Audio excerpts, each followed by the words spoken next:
keni jetuar më parë në Greqi dhe unë jam nisur nga një status i juaj në Facebook se si e kishit njohur këngëtarin e njohur Shpat Kasapi. A mund na rrëfeni se si ka qenë njohja juaj fillestare me të dhe më pas edhe ajo që ju ka tronditur, duhet thënë, me ndarjen e tij kryt papritur nga jeta? Po, Spari ju shpreh ngushëllim të gjithë familjes tij dhe të gjithë të afërmit të tjerë dhe dashurët e tij për një humbje kaq të papritur e befasishme. Nuk e imagjinoj dot tani në një moshë të tillë dhe tek një artist që ishte ai, me shumë shpresa, me shumë optimizëm për jetën, dhe një ndarje kaq e papritur është befasi për të gjithë. Prandaj gjithë ju shpreh ngushëllimet. Tani vim tek ajo njohja me Shpatin, sigurisht janë kaluar shumë vite. Flasim pothuajse po vjen bëhet 20 vite, kur ai sapo kishte nisur karrierën. E mirë mund të themi, një karrierë për një këngëtar shqiptar është shumë brillante për të, sepse e nisi nga një organizim që pati Top Festi i viteve të dekadës 2000-shit, dhe që aty nisi ajo, po unë nuk mund të flas tani për nisin sepse flet vetë jeta e tij edhe historia që ka lënë, por unë mund të flas takimin që kam pasur me të. Janë pothuajse pak vite pasi kishin nisur ai karrierën, dhe mund të them ishte viti 2007, mos gabohem. Ai kishte për të dhënë një koncert të parë në Athinë, para emigrantëve shqiptarë Spari, por edhe grekëve që cilët siç rezultoi morën pjesë goxha dhe ishte e mbushur salla te plot, domethënë sipas organizatorëve, sa s'kishin vende, por s'kishin ndodhur ndonjëherë, domethënë s'kishin vende për të hyrë brenda. Dhe këtë krijoi Shpat Kasapi me atë performancën e tij. Unë e njoha, domethënë si një gazetar, sepse kisha nevojë për një këngëtar i cili po kërkonte të sfidonte pothuajse Greqinë pra një event huaj, dhe kishim nevojë edhe për një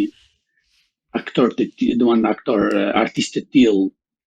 për të na bërë sa më shumë, domethënë, krenar të gjithë shqiptarët që ishin në Greqi me performancën e tij, se kishte nisur një këngëtar që kishte shumë kualitete, domethënë, të muzikës së tij, të përpunuar domethënë me shqiptare, folk, pop, gjitha bashkë. Edhe po e kam njohur në Athinë. Takimi i parë me la përshtypjen e një djali shumë të sjellshëm, shumë i edukuar, dhe të bënte domethënë që të ndiheje mirë në lidhje me, ishte djalë i ri, se flasim rreth 20 e pak, nuk ishte vajzë, por shumë i sjellshëm, edhe me fliste për atë ëndrat e tij. Muzika ishte gjithçka për atë. Ishte hera e parë që përjetonte flas Greqinë, Athinën, dhe kishte emocione. Por unë duke pa, me qenë se organizatorët kishin një marrëdhënie shumë të mirë me të, dhe donin që ta performonin, t'i bënin një me tepër, një promovonin, mund të thashë. Edhe unë sugjerova se është momenti më i bukur që Shpatin ta prezantojmë edhe para publikut grek. Nuk është fjala vetëm për Shqipëri e trevat e shqiptare, po Greqia ka nevojë për një këngëtar të tillë, i cili domethënë jo vetëm ndihmon imazhin e tij, por ndihmon edhe të shqiptarëve për treguar se shqiptari nuk është vetëm një punëtor fisnik që punon si thoshin grekët në atë kohë me rokamata, me ditën e punës, por ka brenda edhe artin, ka edhe sportin, ka gjithçka që ne na kanë përfaqësuar edhe me dignitet. Kështu që ishte një mundësi e mirë për artin, për muzikën, që ai të dëpërtonte brenda në televizionin grek. Dhe besoj se arritëm. Duke mbetur pikërisht te kjo pikë,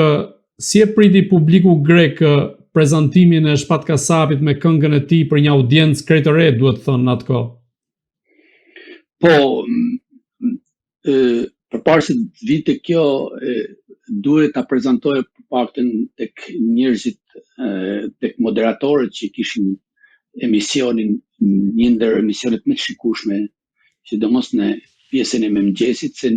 neve kjo na interesonte më shumë, për arsye se ai darkën e kishte me organizimin e koncertit, dhe mëngjesi ishte mënyra më e mirë për ta promovuar, por për t'u prezantuar para publikut grek, sepse është një orar që shumica e arktohen, domethënë me emisionin e mëngjesit Projno Kafe, quhej, në Antena. Do të thënë se Antena ishte, se nuk e kam parasysh tani, u bën shumë vite, po në atë kohë Antena ishte një nga pak televizionet elitare të greke, e cila kishte shikueshmërinë shumë më të madhe, edhe emisioni i tyre i mëngjesit për një kafe, e cila ishte drejtuar më përpara nga një moderatore edhe ajo e njohur, por në atë kohë ishte Eleonora Maleti, e cila sot është parlamentare europiane, anëtare e Parlamentit Evropian, të cilës ja propozova këtë mundësi, edhe e priti me shumë nesi, edhe tha është ideja më e mirë kjo, sepse nuk ka ndodhur ndonjëherë që të prezantojmë një këngëtar të stilit të tij përpara një publiku kaq të madh. Edhe dalja në televizion, i surprizoj atë, kishim një problem të vogël për arsye se ai fliste anglishtën,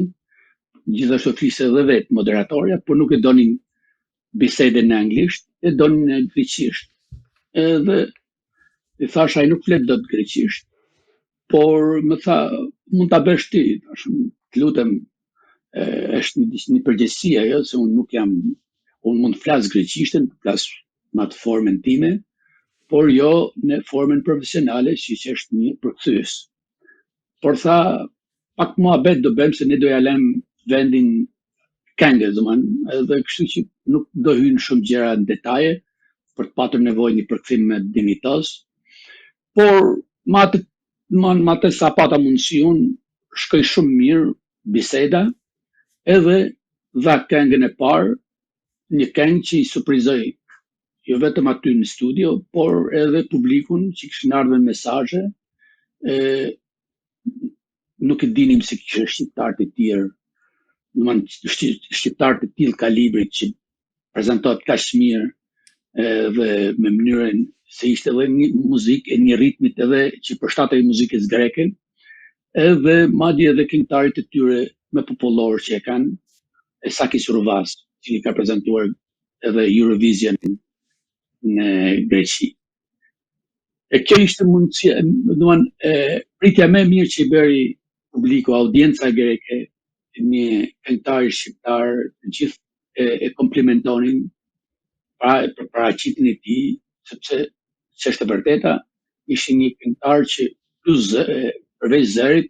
ishte edhe një performancë, një rolin e një mashkullori shqiptar që, domethënë, ju ambush syrin, mund të themi me atë grekëve, për të thënë se ja dhe shqiptarët janë përveç të mendjes, të punës, janë edhe të paraqitjes jashtme. Ashtu, edhe kjo ishte shumë surprizuese për gjithë publikun grek. A ishte ky një moment që ndryshoi rrënjësisht dhe një herë për gjithmonë karrierën e Shpat Kasapit, duke bërë atë një figurë jo vetëm të dashur për shqiptarët, por edhe për vetë grekët? Patjetër, dëgjoj, se Shpati ka dhënë shumë koncerte pastaj në Greqi. U bë edhe më i afrushëm, edhe u bë ishte si thjesht një hapje e një dere të kështu. Sigurisht që vitet kalojnë edhe është pak vështirë, atëherë u bë muhabet edhe për bashkëpunim të time, por kohërat, ndoshta edhe problemet, si ishte edhe problemi, ishte edhe në periudhën më të vështirë që e gjeti karrierën e Shpatit, në periudhën kur Greqia u fundos nga ekonomia, edhe nuk i binte mend jo ma për Shpatin, po si binte mend për këngëtarët që i kishin më të mirët në Greqi, për arsye se ekonomia i rrenosi jo për pak vite, po kaluan edhe 10 vite dhe grekët nuk e gjenin veten dot. Pothuajse me të fatalizuar, mund të thuash, nga kjo krizë ekonomike ishin po vetë artistët. Ata u lën pas dore për arsye të tregut, por ekonomia i dobësoi gjithë. Kështu që ishte periudha më e keqe, e kapi një moment bukur, por për të thënë Shpati për të hyrë në bashkëpunime me artistët, me këngëtarët grek. Kjo ishte qëllimi. Por nuk u arrit, besoj, nuk e di çfarë ka ndodhur më vonë, po nuk u arrit vetëm për arsye të problemeve, krizës së madhe ekonomike që u shfaq në Greqi në ato vite. Por ajo e ndihmoi shumë, për të thënë, e ndihmoi shumë, sepse greket bashkë me shqiptarët, sepse janë bërë një familje tani, grek e shqiptar do punojnë bashkë, jetojnë bashkë, janë martuar njëri tjetrin, ata e kuptonin, domethënë, muzikën e tij, e kërcenin, e vallëzonin në koncertet, në festat e tyre familjare, sidomos vallja kosovare, që ka ngelur origjinali i tij, që pothuajse sa herë që do të jetë kjo këngë, do të kujtohet vazhdimisht Shpat Kasapi. Kto ishin gjërat që i dhanë mundësi atij për të hyrë, pothuajse në tregun grek, po të thuash. Edhe është për të ardhur keq se gjendemi sot në moment ku ai nuk jeton më dhe kishte shumë për të dhënë, sepse 40 vjeç njerëzit fillojnë karrierën, jo të ndërpritet nga jeta, domethënë e pabesme, në të rast.